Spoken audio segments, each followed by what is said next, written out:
From the start of our marriage, I've had a hard time dealing with my mother-in-law and father-in-law.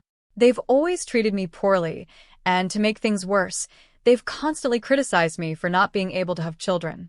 What hurt even more was when my husband, who should have been there for me, said, "My sister-in-law is young and beautiful, and unlike you, she had kids right away." I'm honestly jealous of my brother.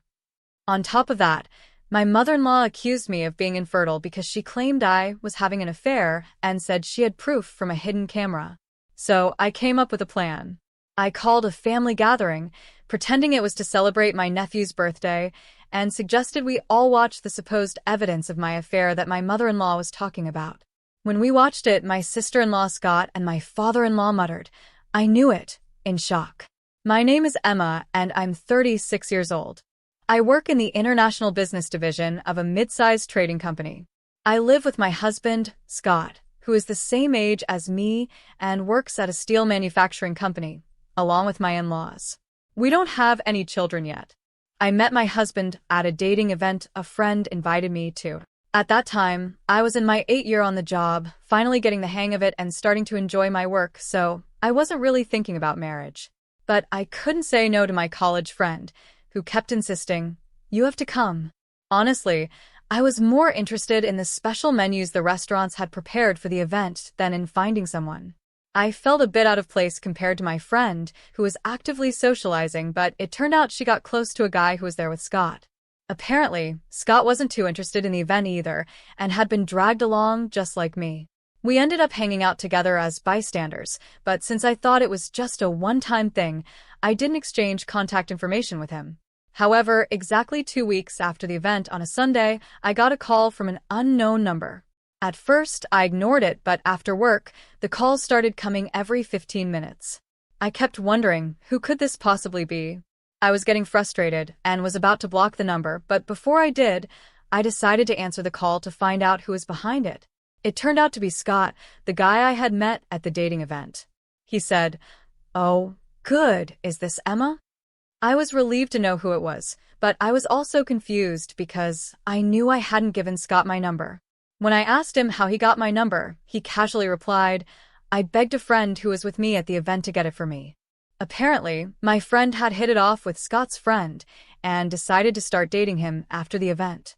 Scott, who hadn't gotten my contact information, found out about this and managed to get my number by asking my friend repeatedly. Although I was a bit upset that my friend had given out my number so easily and that Scott had gone to such lengths to get it, we somehow started dating. A year later, Scott proposed to me. It wasn't a whirlwind romance, but I felt that I could live a calm and peaceful life with Scott, who had a gentle and endearing personality. There were no issues from my side about getting married. My parents had been living apart since I started college, but they hadn't divorced because they didn't see any real benefit in doing so. Friends and acquaintances would ask if I felt sad about it, but I had always felt distant from my family, so their separation seemed like it was bound to happen. During my college years, my parents supported me financially, so I would visit them alternately during long vacations. However, once I started working, I used my busy schedule as an excuse to just keep them updated through social media. When I told my parents about my marriage, they said they would attend the ceremony if there was one. But when I explained that we were just going to register the marriage without any special ceremony, they later sent me a generous sum of money as a wedding gift, which was more than enough for me. However, my in-laws, Rachel and Brian, weren't happy with how my parents handled the marriage. They said things like, "To think they would settle their only daughter's marriage with money, how insensitive." They spoke in a bitter tone, which bothered me. But then Scott defended me by saying, "Money is definitely a sign of love. It's ridiculous for Mom, who has never worked, to say something like that. Dad should know better, considering how hard it is to earn money." Hearing him stand up for me like that made me feel truly happy that I had chosen him. But about 6 years into our marriage, things started to go downhill. The first sign was when I got promoted at work. I had worked hard in my department since I joined the company, and that year, I decided to take the promotion exam. When I passed the exam, they told me, "Emma, you mentioned in your interview that you wanted to work globally in the future, right? How about starting in the international business division to gain some experience?" I was thrilled that my hard work was recognized, and I was excited to share the news with Scott. But when I told him, he got visibly upset and snapped at me, saying, "Oh, okay. And what are you trying to say? That you've climbed the ladder and you're some big shot now?" I was shocked by Scott's reaction and wondered if I had said something wrong. I quickly apologized, saying, "I'm sorry, I didn't mean it like that." But Scott responded harshly, "See? Playing the victim like that just proves you're looking down on me." Then he angrily threw his beer can into the trash, slammed the door, and left our apartment. He didn't come back for a week. He ignored my texts and calls, and when I called his office, they told me he was out, but at least I knew he was safe. I thought about waiting for him outside his office, but I didn't want to embarrass him. So I decided to go to my in-laws' house to talk to them about what was happening. I knew they would probably blame me, but I didn't know what else to do. Even though I showed up unexpectedly, they let me in without any trouble. But as soon as I stepped into the living room, I was shocked by Scott's angry outburst. He yelled, "What do you want now? Have you come all this way to mock me some more?" I quickly said that wasn't my intention and that I would apologize if I had caused any misunderstanding. But Scott didn't want to hear it, and my in-laws started blaming me too. They said things like, "Just because you both work doesn't mean you can act all high and mighty. Don't you know that's not how a wife should behave?" This is exactly why we were against this marriage from the start. Rachel, my mother-in-law, was just as loud as Scott, cursing at me. From there, it turned into an endless lecture about how I had hurt their son's ego. No matter what I said, they blamed me for everything.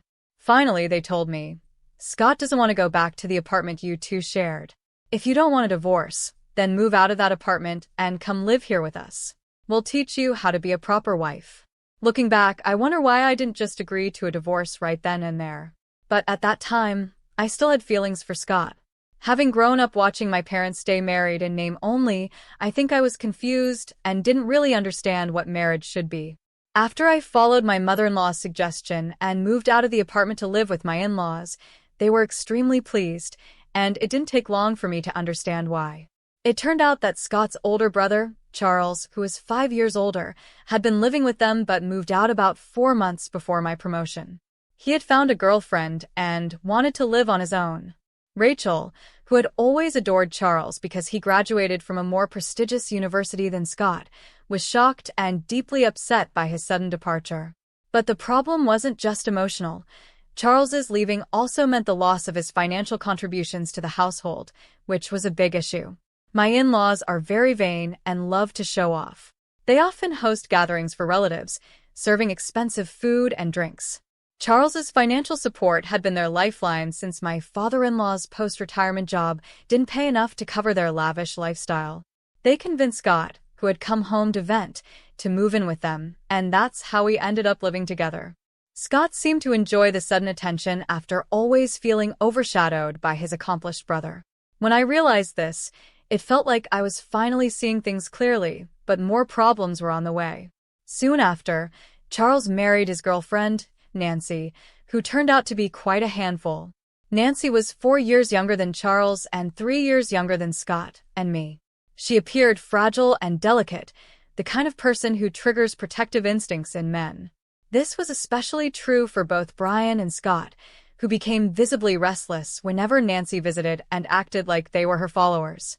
Rachel, not amused by this, began criticizing me, saying, "Scott is smitten with his brother's wife because you lack charm. If you just had a child, my husband would settle down as a grandfather." She even suggested I quit my job to focus on getting pregnant. However, due to my in-laws' extravagant spending, the household expenses were skyrocketing, and Scott's salary alone couldn't cover them. Even when I showed them a report from the household budgeting software to explain the situation, they dismissed it, saying, "That's just because you're bad at managing money, always full of excuses." Then Nancy became pregnant. Rachel, who had previously disliked Nancy, suddenly became obsessed with her first grandchild, doting on her grandson, Andrew, immensely. She eagerly welcomed Nancy's visits, which she had avoided before, and even started saying things like, "Oh, how wonderful it would be to live under the same roof as such a lovely grandchild." Scott then started making sarcastic remarks to me, saying things like, "Exactly, Nancy is young and beautiful, and unlike you, she gave birth to a child right away." "I'm really jealous of my brother," Brian chimed in. "That's right. Maybe we should just kick out the daughter-in-law who can't have children and let Charles's family move in instead," he said without thinking. By then, even I started to consider that maybe leaving Scott and this house might be the best option since we didn't have children. Then, as if on cue, Nancy became pregnant with her second child. Rachel's obsession with her grandchildren grew stronger, and she started treating me even worse.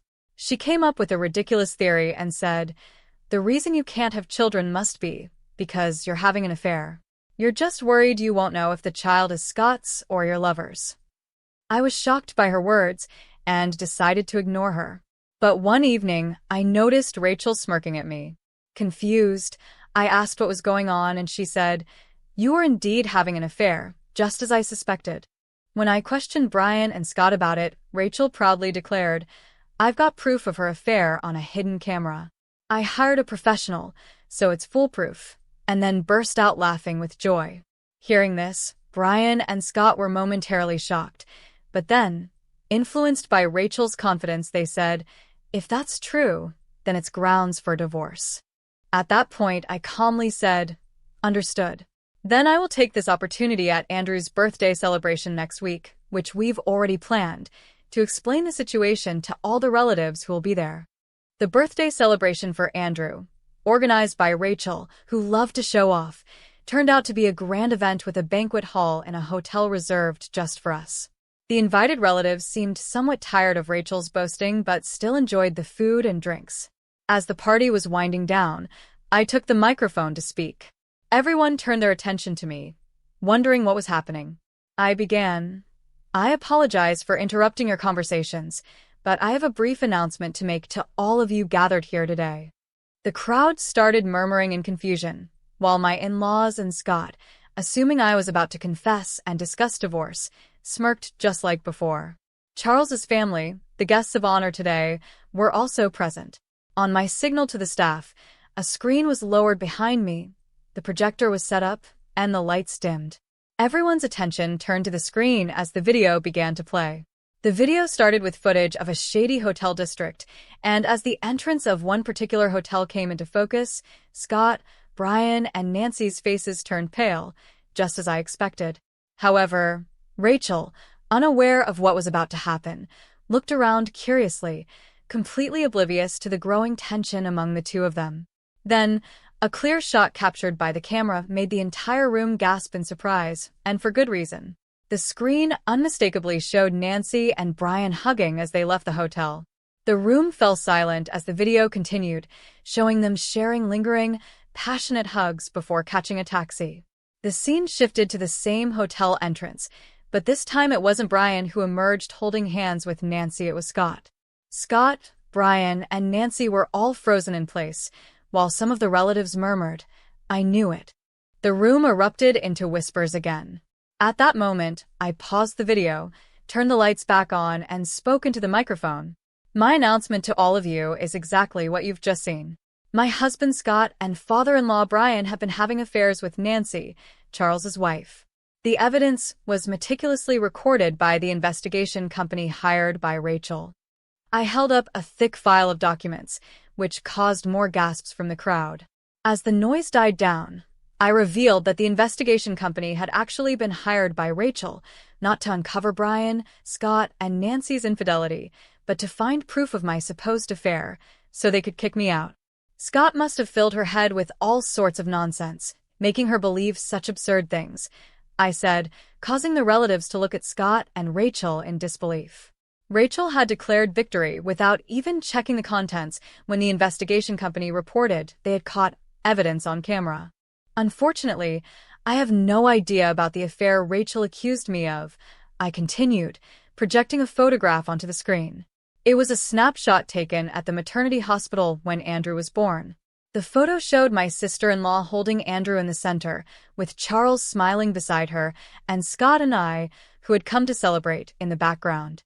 Since Rachel has always disliked me, she probably didn't have a single clear photo of me. So she sent this snapshot to the investigation company, asking them to find evidence of the daughter-in-law's infidelity. As I explained, I briefly glanced at Rachel, who looked shocked, as if I had hit the nail on the head. The investigation company, hired by Rachel, had made a mistake. They thought Nancy, who was holding the child in the photo, was the daughter-in-law they were supposed to be investigating. When they started their work, they unexpectedly captured Brian and Scott repeatedly visiting the hotel with Nancy.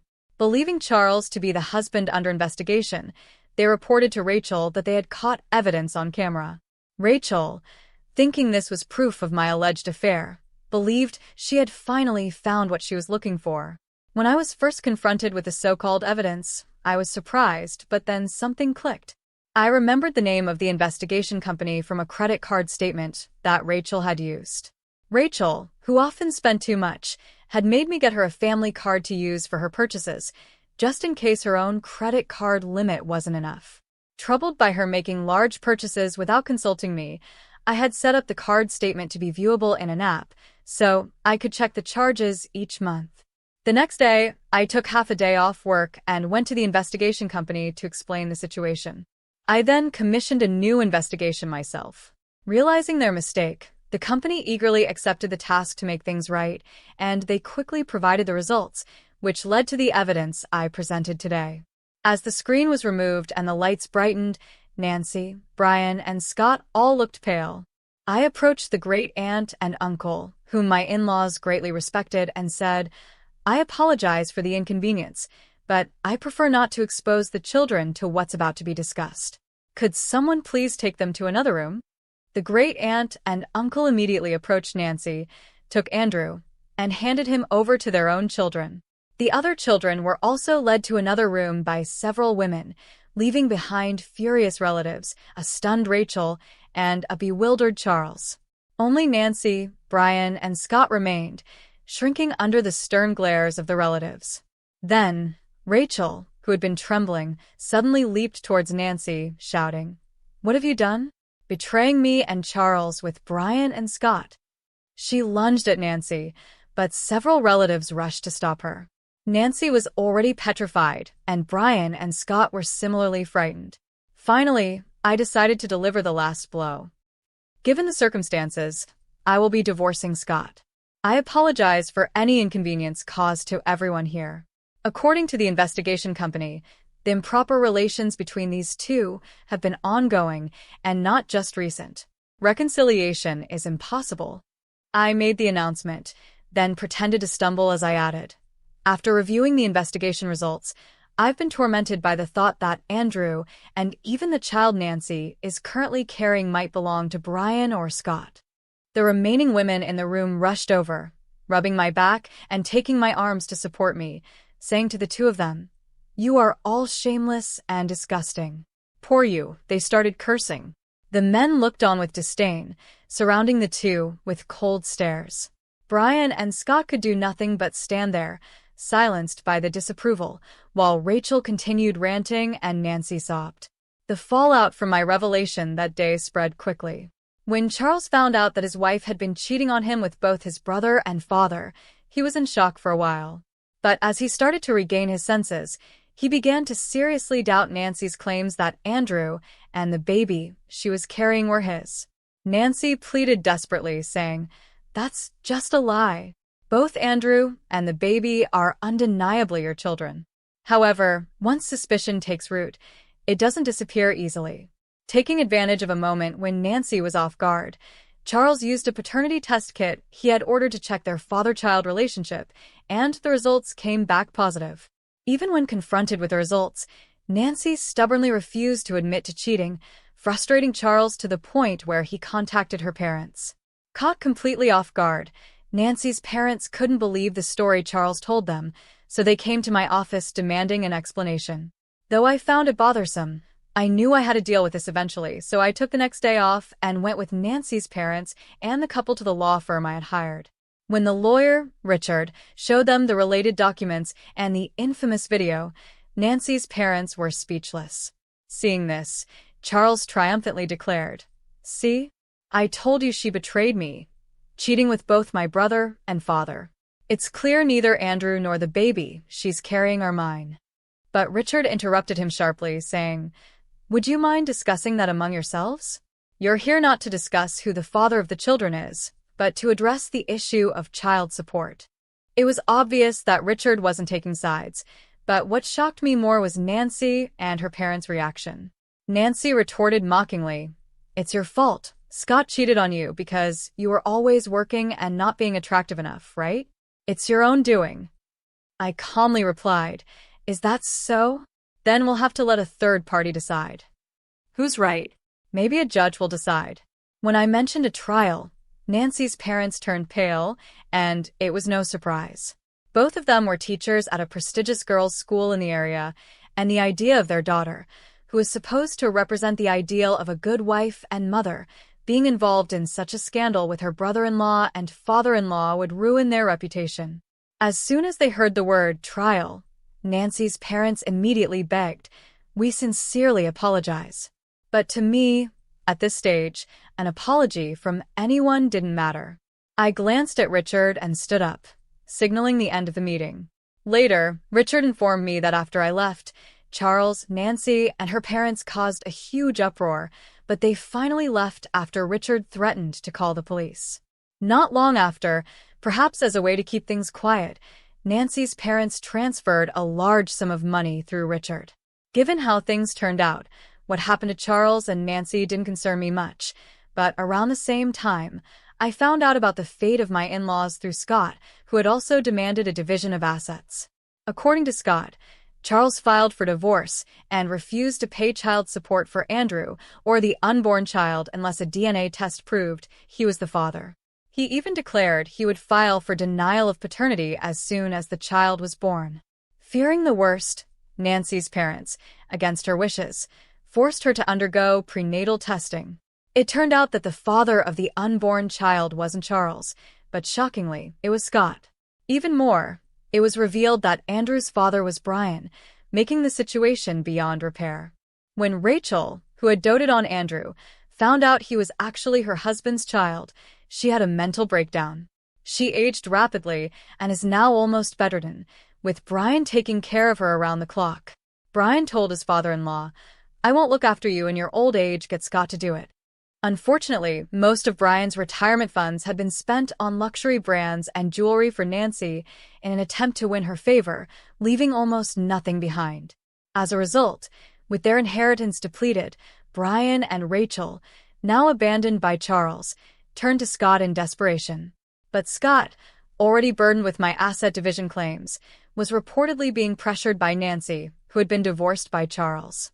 She was demanding that Scott marry her, insisting, "Now that it's come to this, you're going to take responsibility for both the unborn child and me. I'm sorry for everything that's happened. I apologize, so please give me another chance." "I love you, Emma." Scott begged for forgiveness, but it was clear he wasn't seeking my love, he just wanted my financial support and someone to care for his parents for free. Since I had no lingering feelings for Scott, I instructed Richard to convey my final decision and blocked all contact with him except through one social media platform. Eventually, the divorce was finalized, despite some disputes. The asset division was paid in full in 2 installments. According to Richard, Nancy continued living with my in-laws, pretending to be Scott's wife, even though she wasn't officially registered as part of the family. However, once word spread among visiting relatives, the whole neighborhood began whispering about the shameless family, which drove Nancy to become a recluse. She neither helped with Rachel's care nor took care of Andrew and the newborn, leading the kindergarten to report Andrew's neglected appearance to child services. In the end, Nancy's parents took in the 2 children but disowned her, saying, "You are no longer our daughter, and we are no longer your parents. Never show your face to us again." With nowhere else to turn, Nancy relied entirely on Scott, just like my in-laws. Scott's income alone now had to support 4 adults, including his mother, who needed nursing care. A colleague of Scott's, who works at the same company, mentioned that a relative at an affiliated company exaggerated the story, making Scott the target of rumors as bad as those on gossip websites. Despite the difficult situation, Scott continues to work, unable to quit because of financial needs, enduring the discomfort. For some reason, Charles seemed to regard us as fellow victims, but the fact remains that he looked down on me, along with Nancy and my in-laws, for being a woman unable to bear children. Naturally, I ignored him completely at work, but as rumors spread within our company, he couldn't handle the whispers and volunteered to transfer to a subsidiary in a regional area. After everything was settled on my end, I was approached about a transfer to an overseas branch. Although I had expressed a desire to work abroad during my job interview, the sudden offer caught me off guard. However, my bosses encouraged me, acknowledging the career I had built and the language skills I had continued to learn in my spare time. Feeling fed up with the rumors, much like Charles, albeit for different reasons, I decided to take the opportunity. I decided to take a bold step and accept the overseas assignment. When Scott somehow heard the news, he sent a series of cliché romantic messages, pleading for reconciliation on the only social media account I hadn't blocked him on. But since I planned to cancel my phone service when I leave the country, I chose to ignore them. Despite everything that happened, cutting ties with that in-law family feels like a stroke of luck. With this in mind, I feel ready to face any challenges that may come my way. It might seem a bit opportunistic, but that's honestly how I feel. Maybe I've been too hard on myself all this time. From now on, I plan to stay positive and give my best effort in everything I do.